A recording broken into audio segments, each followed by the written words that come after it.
Так, еще раз посмотрим.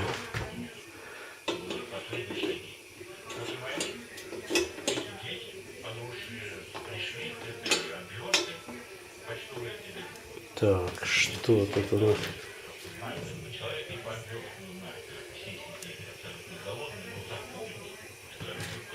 Вот какое получается.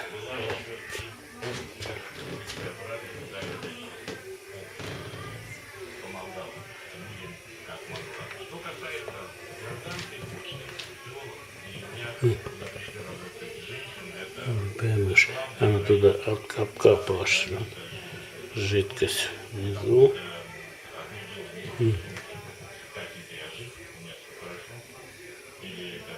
Надо с женой проконсультироваться.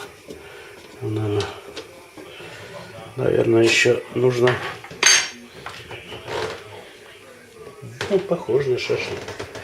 Только не на обгоревший. Ладно.